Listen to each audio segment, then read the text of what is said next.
All right, good morning, everyone. Thanks for joining me. This is Melissa, and I have a pro-life channel, pro-life, pro-family. So, why do I have a pro-family channel here? Why do I have this? It's to help other women understand how important family is. Family is everything, guys. Family truly is. And when we start breaking down the family, we hurt ourselves. We honestly do. So, I had someone say to me last night, I'm just getting comfy. Last night, have you seen the newest commercial? Or have you seen the commercial about the guy trying to do dishes and he can't do them because of an abortion that his baby got aborted? And he's trying to help his wife do the dishes, but his baby got aborted. And I'm like, no, I haven't seen it. As a matter of fact, guys, I have not really looked at the abortion commercials at all. I'm not a big TV person, and when I do watch TV, I'm very selective of what I watch, right? We are called as Christians to be in the world, but not of the world. So we are to be in the world. Pure religion is to keep oneself unspotted from the world and to be pure and to help the widows and the orphans and to help the poor, right? That's what real religion is. So I don't watch a lot of stuff. If I do watch something, I watch it with a critical eye. I'm not going to be brainwashed by the TV. So I'm like looking up this ad this morning and I'm like, okay, I can't find this. And I was astonished to see how many abortion ads there have been. I mean, I watch, very little news. I will tune into a few channels. Give me the short story. I got a life to live. I'm not going to waste my time. But now I'm like, okay, I need to look at these abortion channels and see what kind of propaganda is being pushed.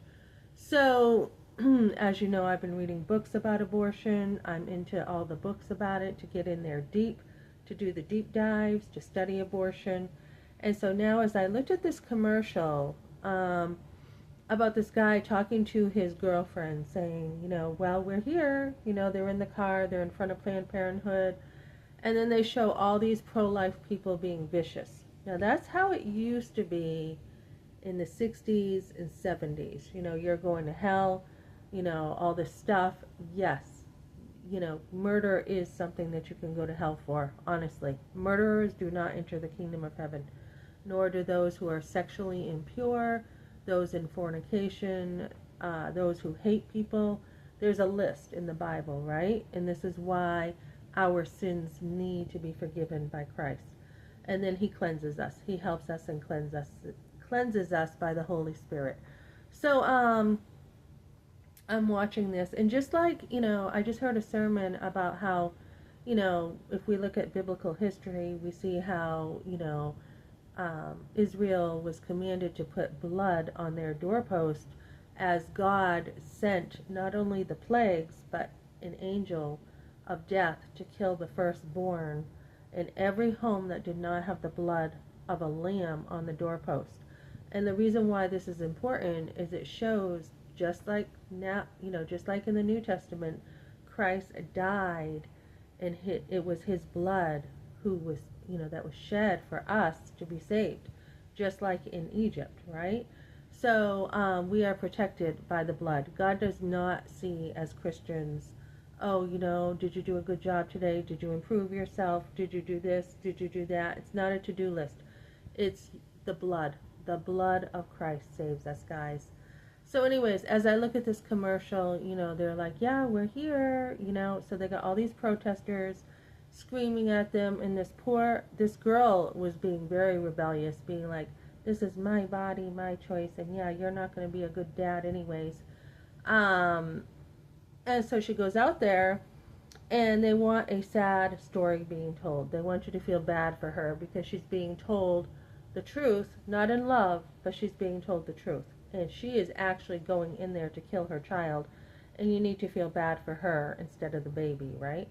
And so the baby's being torn to pieces, but they want you to feel bad for this woman. And this guy's doing like a comic on it. He's got the music, he's got the headphones being played called I'm the Man, and he's high-fiving, pro-lifers, and, it does not do justice to what is really going on, guys. These people are deceived. They're walking into Planned Parenthood. They are going to kill their baby. Nobody puts these commercials in a way that says, let us show you what's really going to happen. Let's do a ultrasound as she's walking into the clinic. Let's show that person, that baby in there kicking. Let's show it. And yes, third term abortions, third term semester abortions are real. And I was just watching Lila Rose where this idiotic woman, Stephanie, was trying to say we don't do third term abortions. Yes, we do. I've been on the sidewalks. I've seen the girls probably 7, 8 months pregnant going into the Concord Feminist Health Center in Concord, New Hampshire, coming out with no stomach and rejoicing because they've had an abortion. That is the shock after. It's denial. It's not understanding the truth. And then we're seeing so many women come out now with abortion regret. It's a real thing. And so you may be able to live with it for about 5 years, maybe 10 years, but the truth will come out and it will haunt you, especially after you have kids. So it's the escorts really who are the violent ones. When I was in front of Concord Feminist Health Center, I got hip bumped. It's on the camera. I got pushed away. I went to go to a car to talk to a girl. They tried to race me to the car to shut my voice down with trying to help girls understand the truth. So whether I go back on the sidewalk, in front of Planned Parenthood here, I did when I first got here, go check it out, and saw people standing there, thanked them for standing outside. But I'm trying to get this at a different angle right now that other people haven't gotten to. And where people have gone to jail for just standing outside of Planned Parenthood is ridiculous. When I was in front of Planned Parenthood in Manchester, New Hampshire, they had an officer standing there watching us, right, peaceful protesters, as their babies being murdered. It's hard to see, guys. You gotta have some tough skin to see this. It's really hard to see. I almost got run over there. A girl took her car, and me and a guy were standing on the corner, and she was so ticked off that we were there. We didn't even really say much at all, and she was trying to hit us with her car. So the sidewalks are really rough when you are trying to help girls understand the truth. And who should be taking care of the kid, right? When it's a girl, when it's a teenager girl, it should be the parents taking care of the kids because they're the ones who allowed it. They're the ones who allowed the girl to get pregnant, to allow her to be sexual, without the responsibility of motherhood. They taught her this way. They are responsible for caring for that child.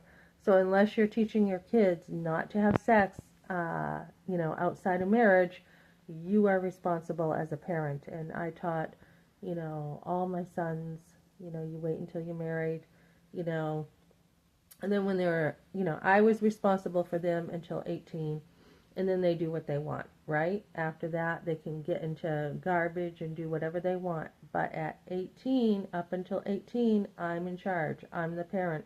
And if I have to say you're not dating, if I have to say you are going to, not hang around with that girl, whatever, that is the way it is. You are a parent and you are responsible for your kids until they're 18. So I will be doing more now on abortion ads. Somebody encouraged me to get into helping women more. And I was talking to a guy who lost his kid to abortion, and it's heartbreaking. It's absolutely heartbreaking because men usually need the counsel after, just like the woman. I haven't really dealt with the man side much yet, but this person said women definitely need healing and help. You should definitely, get into it and do more. So this is what I feel I'm called to, guys. I had an abortion. It was a forced abortion. I was a teen. I didn't even know what abortion was. It was swept under the rug forever until I chose to talk about it. And if you let somebody walk on you, they will be more than glad to walk on you and to not take responsibility for what they did or their part in an abortion. So, guys, I'm moving forward with helping women in a church heal from abortion. I have some other things going on with it, and that's what I'm moving toward, guys. So, join me here. I will be talking about abortion, and it's not just abortion, it's choosing the better thing. So, after the abortion, about 5 years later, not only was I married, but I had my firstborn son. I got saved. I have an amazing testimony. Every time I tell people, they're amazed. And then I chose to be home after, being out there working all the time. I chose to be home and to raise my kids and to homeschool. So I totally turned my life around, guys. And family is everything. Family, having your kids is number one after your marriage, guys. And so I know what it's like to be a mom now. So I've been on both sides. And a lot of women who are pro-life have not been on the side of having an abortion, and women who have had abortions usually do not always are blessed with five kids after an abortion. So they struggle with feeling like, do I deserve to be a mom? And a lot of them avoid motherhood because it reminds them of the abortion. So I have been totally blessed in life, totally blessed, and I'm looking to help other women, not only with marriage when a man has left you. This has happened more than once to me, guys. I had a dad disown me, and then first I had a boyfriend who, yes, it was my choice to break up with him. And I didn't understand it all. I was young, I didn't understand it all, but he was not in my life. He could have fought for me. He did not. And then I had a father disown me. Those are major relationships. And then the closest relationship ever was with my husband and his five sons. All the same dad, all the same dad. And he chose to leave. And that is something, women, that should never ever happen. It's not meant to be. When you are married, it's for life. So,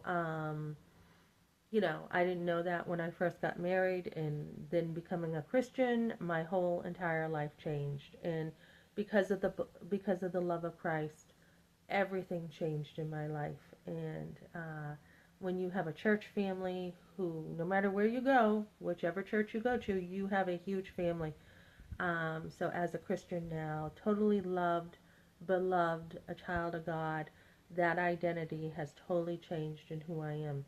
From being someone who didn't know where I was going, didn't have direction, to someone who knows exactly where I'm going up in heaven, to being a child of God, to my identity being secure. Where women have had abortions and they're just all over the place because they had an abortion. So you are safe now, ladies, when you come to know Christ. And that is one thing I was thinking about yesterday. I'm safe now. I am safe. And the more you know God, the more you know what He did for you. His blood is everything. He died for you. His precious blood, the Son of God. The more you know who you are, the more secure you are. And some of that anxiety will go away because you are now safe in Him. And that's because of a close, close, close walk with God. All right, thanks for joining me, guys, and I will be doing more with these commercials.